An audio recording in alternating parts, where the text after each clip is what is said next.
Good morning. It's day 7 today. A beautiful Sunday here in Utrecht in Holland. Hope it's sunny on your side as well. Welcome.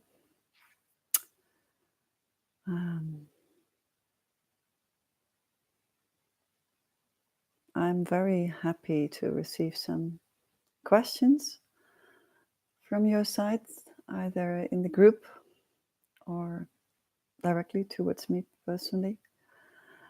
I would really like to ask anyone to just share it in the group and hopefully find enough comfort and trust in the group that everything that has been asked is okay. We're all just here exploring how life works, and there's no wrong question. And there is no measurement on one is further on the path or more experienced or more developed or whatever phrase you can think of than the other person, because we're just all exploring new ways. And depending on what you did in the past or what you've explored so far as this human being, depending on how you have been wired in the past and how you've been brought up, and you could almost say what your legacy is, depends on where you are right now. So it's impossible to rate that in a ranking, and it's completely irrelevant.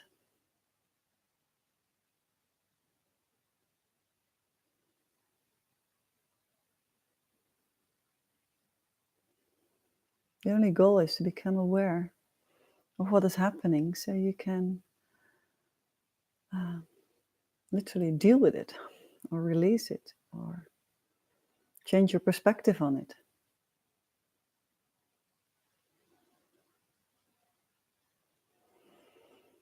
And the two questions that came up were, one was about what to do when a trigger comes up. How far should you explore it? And the other one was about how do you open the heart? And I start with the last one, and then with the trigger, the question about the trigger, I can use that later as an example of how it works, or at least how you can work with it.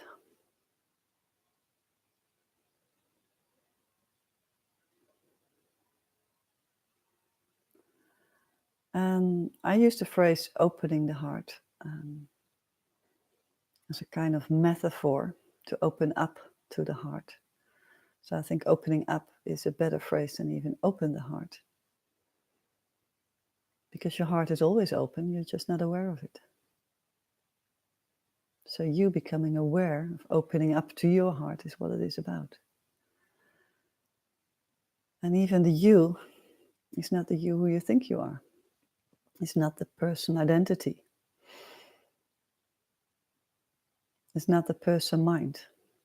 Actually, the mind cannot open up to the heart. You can use the mind, then I mean the Cheta mind, so the person mind who creates all the stories and thoughts. But you can use the mind to become aware of the physical sensation of the heart at first.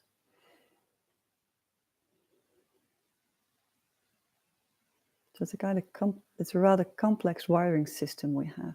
Actually, a beautiful intelligence on many different levels: conscious intelligence, emotional intelligence, cognitive intelligence, and all these different intelligences, and even a physical intelligence. And all these different intelligences, well, that's a difficult word. They just communicate with each other. And we can tap into that and use them how they are meant to be, what they are designed for. But the emotional intelligence and the physical sensing intelligence, the physical senses of the body, that the whole body is a huge network and intelligence in itself, we're not used to work with. At least not in these Western cultures.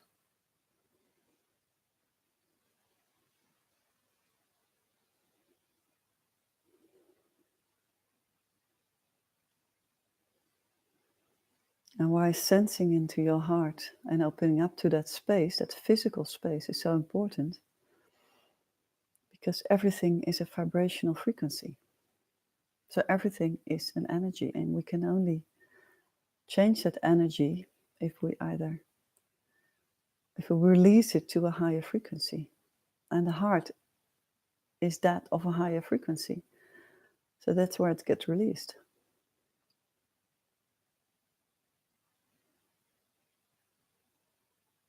So you could say that the heart is a source of a higher frequency. And you have it with you all the time.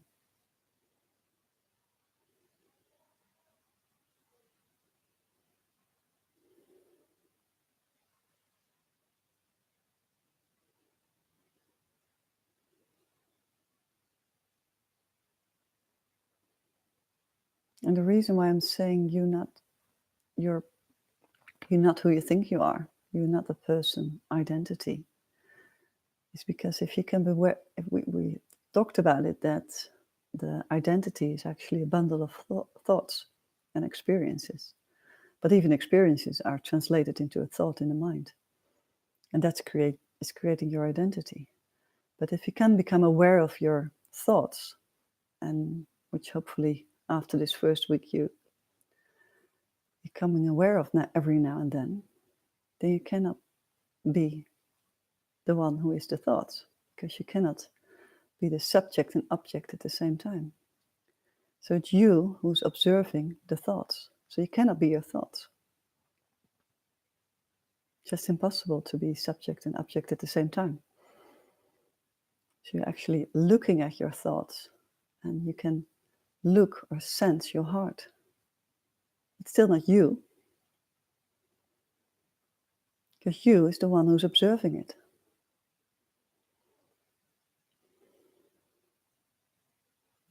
And the reason why I'm emphasizing this, even though it might be a very complicated matter to open up to, because it's very abstract at first, is because we need to get this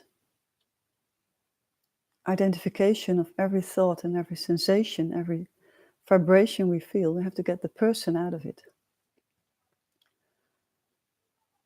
So it even helps not to use sentences like, I have pain, or I am sad. It helps in the beginning to just say, pain is felt, or my body feels pain, or sadness is felt. Just make it more, depersonalize it more. Take a distance from that sensation, because that distance helps you to get out of your thought patterns and out of your stories, because your stories make it personal again.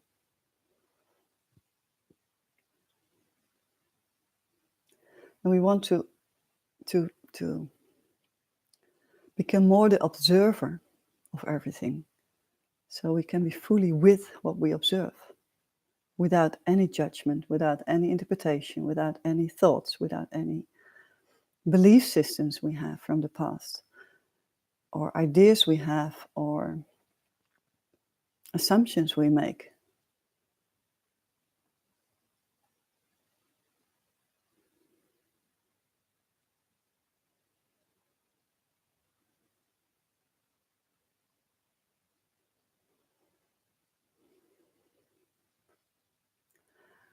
And the beauty about the heart is it knows everything. It can tell you everything about what's happening within you. So if a trigger comes up and you feel an emotion, like a charge is building up, your heart can tell you what this is. And is it relevant to know the story? No, it's not. In itself, it's not. It's just a vibration. A vibration that wants to be seen, that wants to be explored. That's why it's coming up. and you have the same trigger coming up again and again with the same feeling or the same situation appearing in your life, then all the heart is actually saying to you, look at this one. Look at this one from a different perspective. Release it. That's the reason why it comes up, for you to deal with it. Or for the observer to deal with it.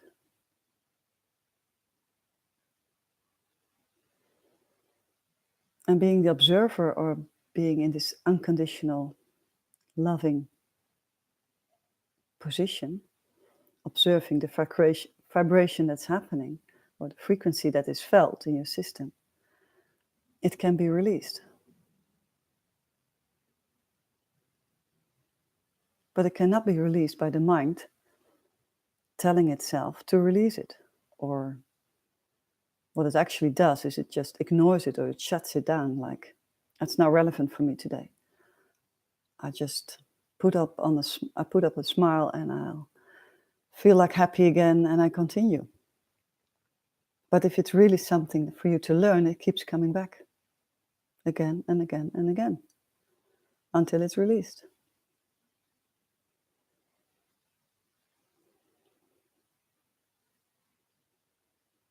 And the more you open up to that space, the more things come up, because it finally gets to the surface, because often we don't even sense the triggers. You're completely not aware of it. It already happened in a split second, and we move on.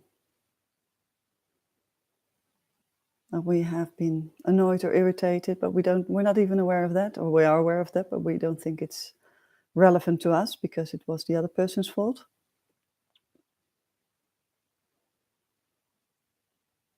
And then the trigger is not released, or the frequency under this trigger is not released. So it's still stored back in your system.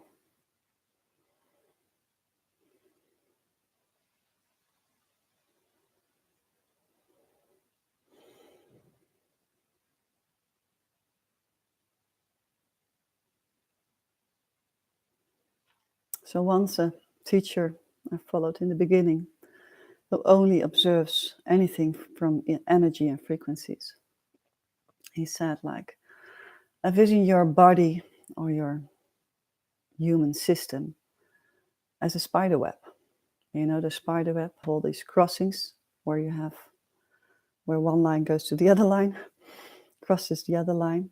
And you could say that if you have many big lumps on all these crossings, or you have lumps on all these crossings, that's where you can see that as a trigger or an emotional charge in your system. And when someone else or an experience is happening, it's actually like the energy cannot go through you of that sentence that you're hearing, but it's literally blocked by this knot. And then it comes up into your system, and then you have the reaction to it, emotional, and the reaction in your action. So if you don't release those knots, if they don't get smaller and you don't become like a completely empty vessel, then things in life are being reflected to you. And even experience in past lives can be reflected to you. We actually don't even know what reflection is. We don't even know what a trigger is, if it's our trigger or from something that's really ingrained into our family system. So that comes up. But the story is completely irrelevant. The only relevance is that comes up and that you can do something with it. Do something without doing. Just being completely open, unconditionally love with your heart to that frequency, to release it.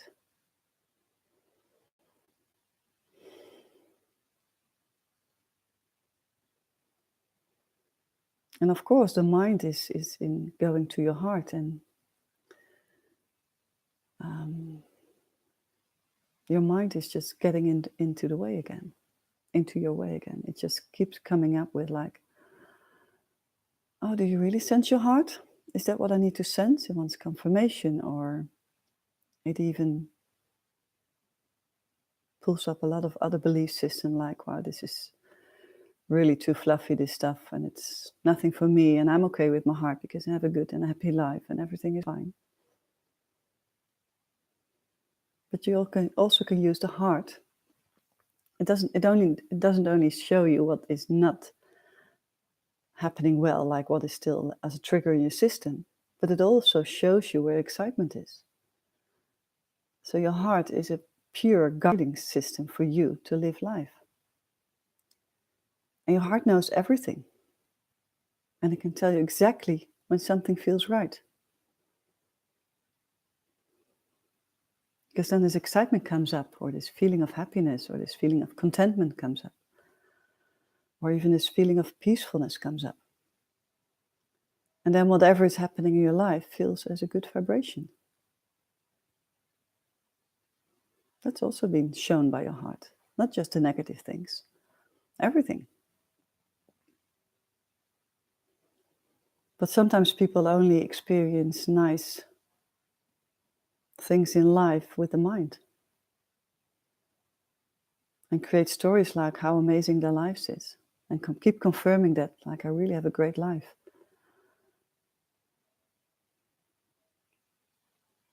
But they don't even sense in the moments that the real physical sensation of this happiness.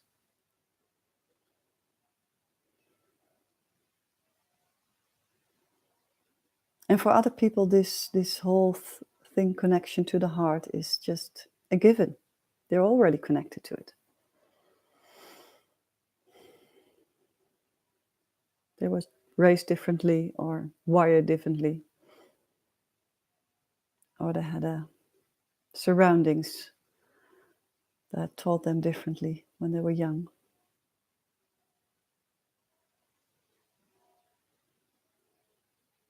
But most people I know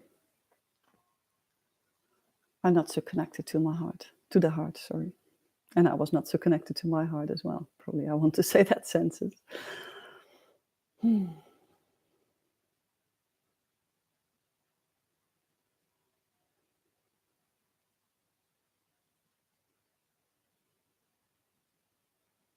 So I can hardly imagine it, but it only happened 7 or 8 years ago. Being in therapy with a dear, dear friend of mine, because I was really stuck in life. And she said, connect to your heart. And I was like, where the hell is my heart? How can I sense that? How can I connect to my heart? Where is it? Why not a physical location?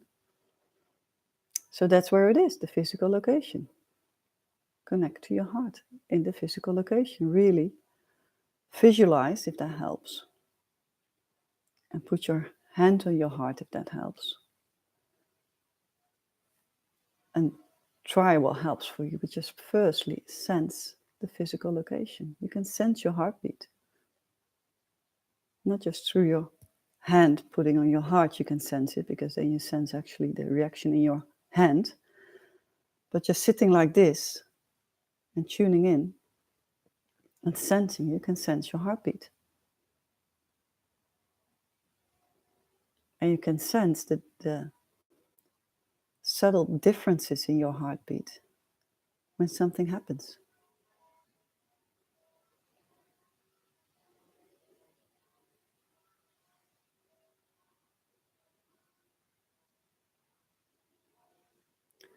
So to dive into that space, it helps to just really tell yourself, your mind, to just go away for a while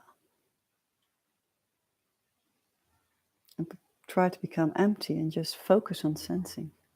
And if the mind comes back in because it's asking you questions like, is this what I need to feel, or confirmations, or doubts, or it shows frustration, thoughts that show frustration, or anything that comes up, just simply smile at it and go back to the physical location of the heart. And it might even help to just talk to your heart. You can do that silently, inwardly. And just connect to it like, hello heart, I'm here. And if I say that sentence now, I feel just a slight release in my chest area.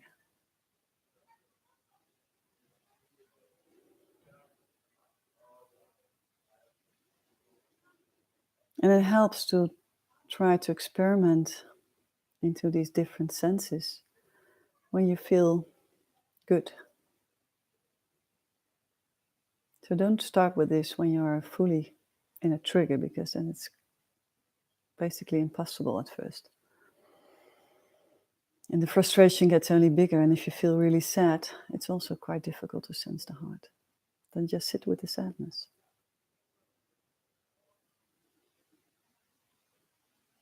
Talk with the sadness.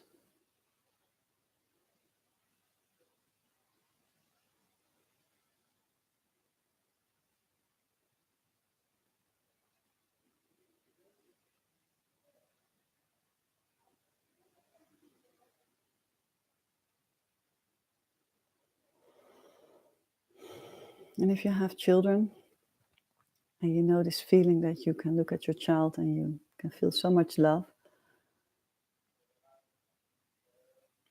then use that same look inwardly to your heart and love your heart.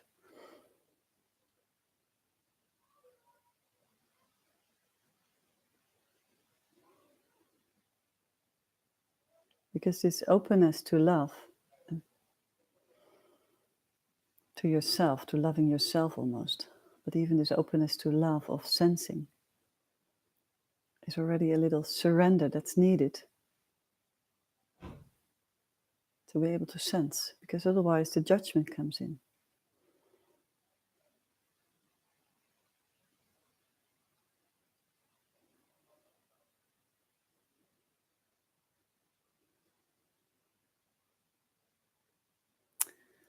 And sometimes when you start doing this, then and you connect to that physical area of your heart, a lot of contraction is sensed, like in the chest area, like this whole area is like really contracted with anxiety. And that's actually kind of shield that you've built around your heart, where all these experiences are stored that needs to be released, because they're like painful experience that, or stressful experiences that are built around your heart. So it's kind of this pain body, they call it. That makes it at first impossible to sense your heart underneath it. But then try to sense in that pain body. Don't make a story out of it. Don't come up with a story from the past, like what are all these experiences and what is this pain, and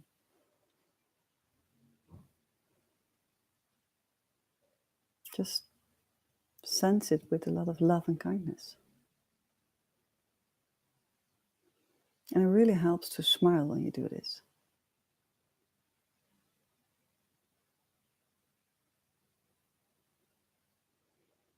And when tears come up, that's a release.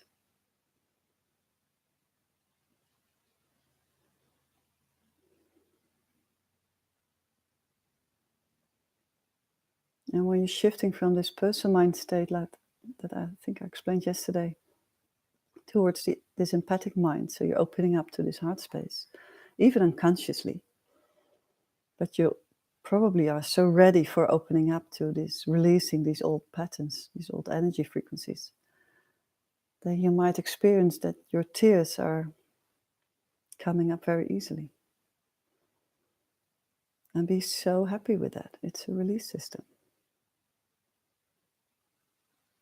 Just cry. Don't make stories while you're crying of being sorry for yourself. At least try not to. And even if you do feel sorry for yourself, just completely dive into it and feel as sorry for yourself as you can. But then end with trying to release it again when your sobbing is kind of done. Then come back to with love to that sadness you felt.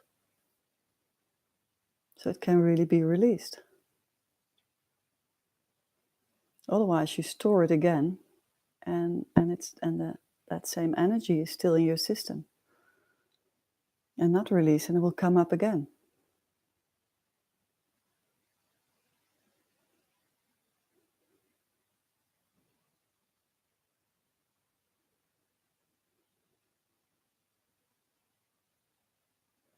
And don't worry so much now how you can sense whether it's released or not.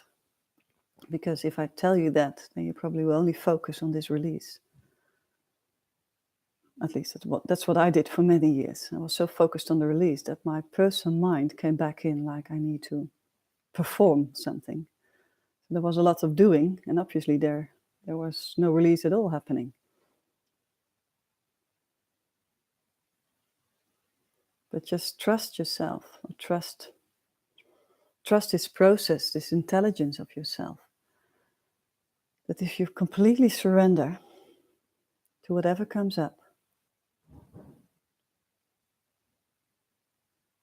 and try to leave the judgments out of it, try to leave the stories out of it, and just sit with it, be with it, it gets released.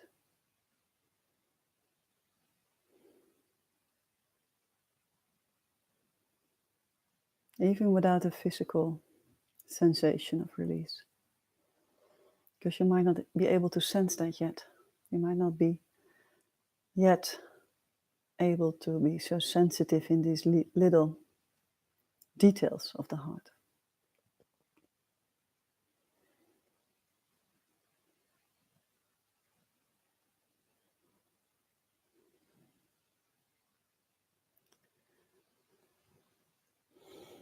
But like your mind is a hugely intelligent system, or the brain is actually a hugely intelligent system that gives you a lot of information. Every single moment in life you experience is somewhere stored in your brain. And everything you've been taught is somewhere stored in your brain. The same counts for the heart. And it can even sense things you're not even aware of with the physical eye.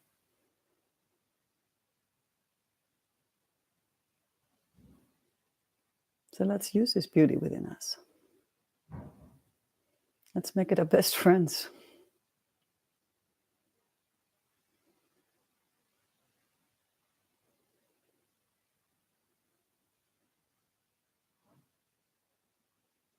And your heart is also perfect guidance to know what really excites you. What really is the next step in life, or the thing that you experience that really is aligned with you.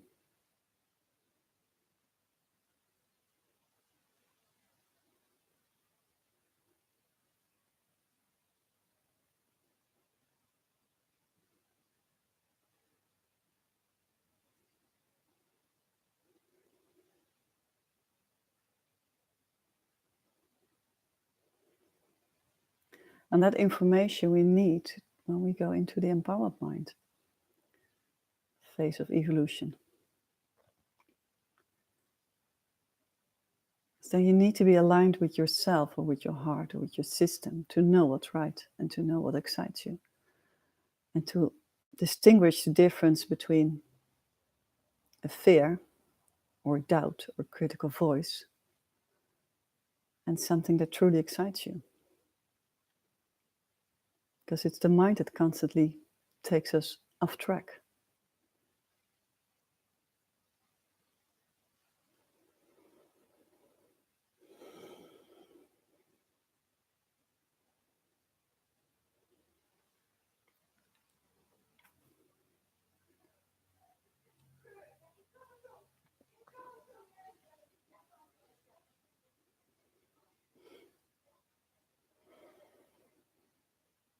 So to the question, when a trigger comes up, and one of you was sharing an example of being annoyed with people who are coming too early to a party or too late to a party, and relating that back to how it worked in his family system when he was young, and how still is his family relating that back, or copying that back to him, that behavior. The question is it a trigger coming from an experience that hurt you in the past? Like something like, I don't feel seen by my mother or by my brother. And that's why I feel hurt when they come too early or too late and don't acknowledge me, because I like them to be on time and they don't acknowledge that. But underneath that irritation might be, and that's up to you to explore, a deeper layer from what's actually telling you. Or has this sense of being on time become just a very strong value for you? Like keeping up to promises, keeping up to your word. So when we decide on a time, it's important that you keep to that time for a meeting. But that's a belief system. That is something that became very important to you, and you made that a value, for instance. I'm just making an assumption here, but I'm just trying to explore this and take different perspectives on it. You might have taken that up as a value which you feel great about for yourself and you hold on to, but try to explore why it's important to you and why it's relevant at all. What's a different perspective to it? What's a different perspective from a different culture to being on time? Could be very impolite in a different culture, being on time. So what is it that this trigger was for you so important? That this trigger has to be shown. And ultimately, the story is completely irrelevant. But for now, in going through these processes of analyzing what's happening within and becoming aware of what's happening, it sometimes helps to get an insight of where is it really that I've had a bad experience with something because I was not seen for who I am as a little child or a younger person. And where is it that it just became a belief system that I hold on to because of other fears, like losing control. So from that perspective, if I look at losing control from the perspective of being on time, then it creates like this sense of I have control of everything if everybody is on time all the time. Like I am on time all the time on appointments. So that gives me a sense of control, so I don't have to deal with things that I don't expect. And what does that tell you? If you deal with things that you don't expect, that you lose control of the situation.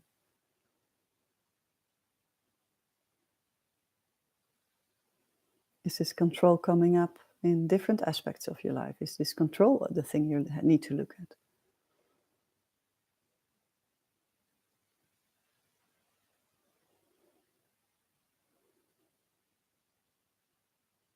But the direct way to releasing what came up as an irritation on this specific party is in the moment, opening up, have no judgment on what's happening, just sense the vibration of this frequency, this contraction in your heart, opening up and release it. That's the direct way. For most, and including me, quite impossible, because when we get into this trigger, our frequency gets pulled down immediately.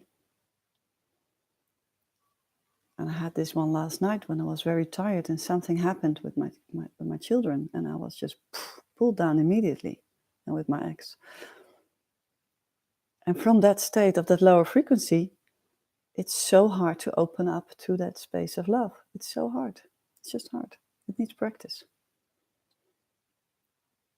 And you actually need to take yourself out of the situation at that moment, sit with it, and be with it and have it released.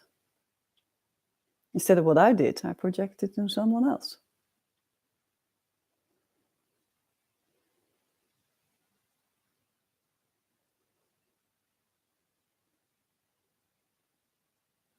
And you can even ask help from someone else. And just sit with me for this for a moment. If something comes up and it feels very uncomfortable or very sad or I'm annoyed or whatever the emotion is or the sensation is, just sit with me so I can release it, or it can be released. There's no I in this. It can be released.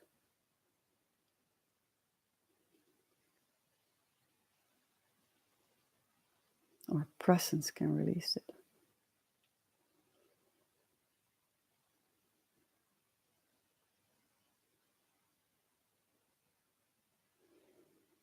But it goes so fast, these triggers. It just goes so fast from trigger into, and even the little things like being annoyed with something. It goes so fast into reacting and acting outwardly. So it really is our practice to just, because your heart can tell you what happened. Like there was a contraction in my heart when that happened, and immediately you can release it. If you could be aware of it and sit still with it for a second or 10 seconds, it doesn't need to take long. But it has to be done consciously.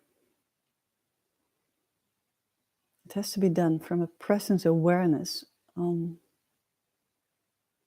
actually observing what's happening within.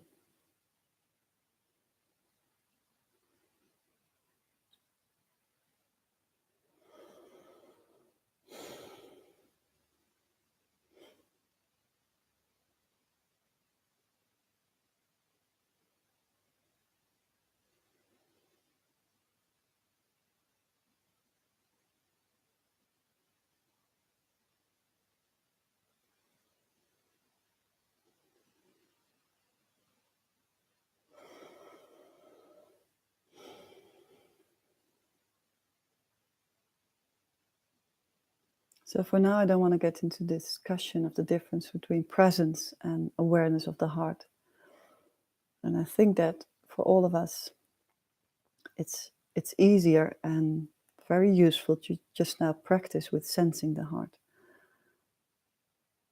Just be very, very detailed with it. As soon as you can sense already the sensations of the heart or the contraction of the heart.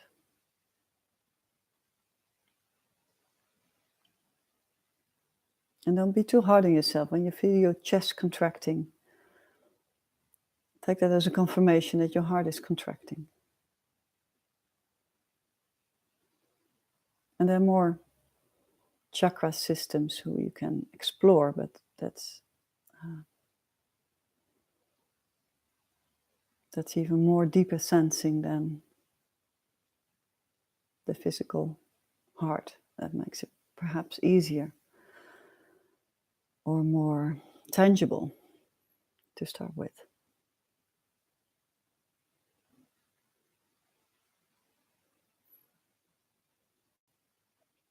And then we'll get along the way, during those 99 days, we will get into the differences between what I'm sensing. Is that actually a fear, or is it a curiosity and excitement? And if we get to that level, we can really use our heart as a guiding system.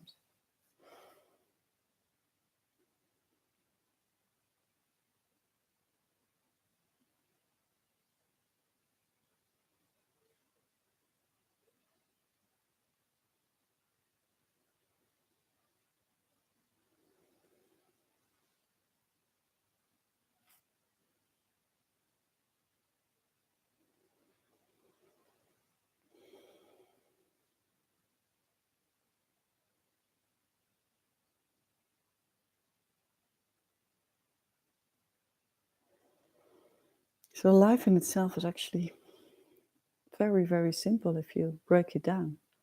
There's only a now moment, and there are only vibrational frequencies that we can sense. And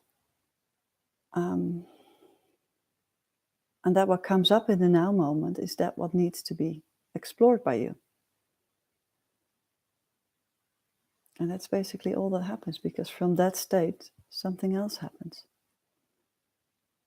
And that is already how life is happening. We're just not completely aware of it, or we're completely unconscious of it.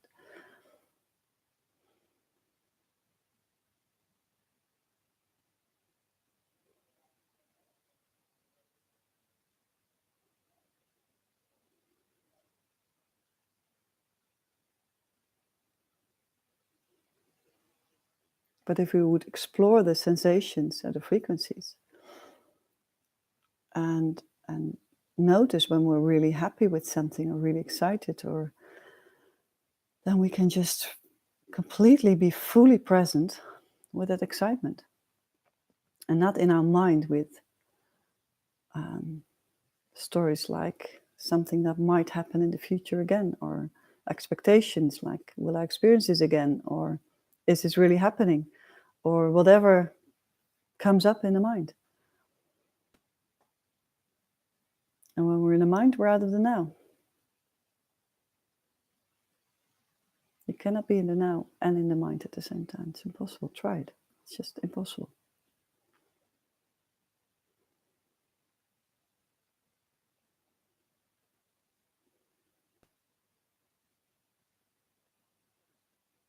You can be in the now and in the heart. That is our way of humans to sense the now. That's the vehicle we got to sense the now.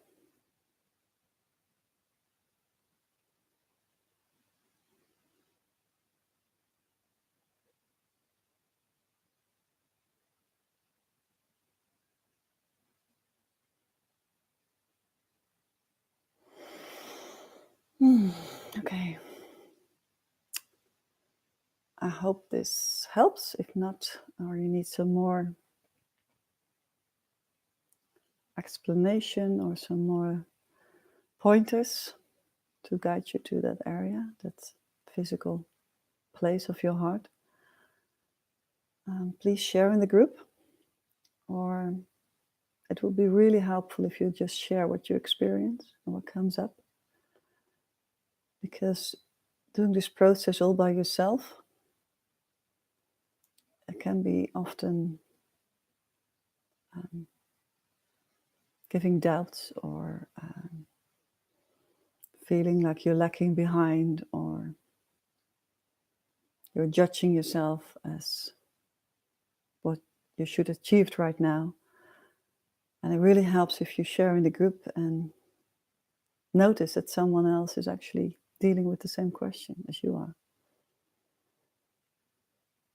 or with something that you haven't thought about yet.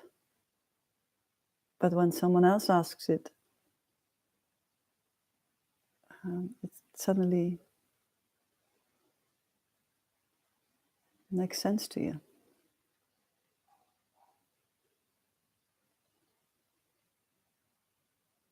So it's not just up to me to react in the group, it's up to all of you. And I know it's scary at first, or uncomfortable, or you don't think it's useful. And do it when you're ready for it, of course. But it's helpful. And we can also make it a little bit lighter for ourselves.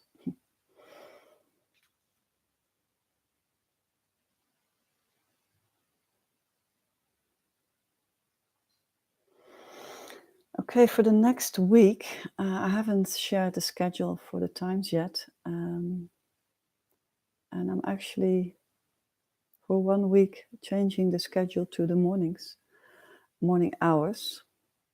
Either it's very early, depending on my appointments of that day, or it's around 11.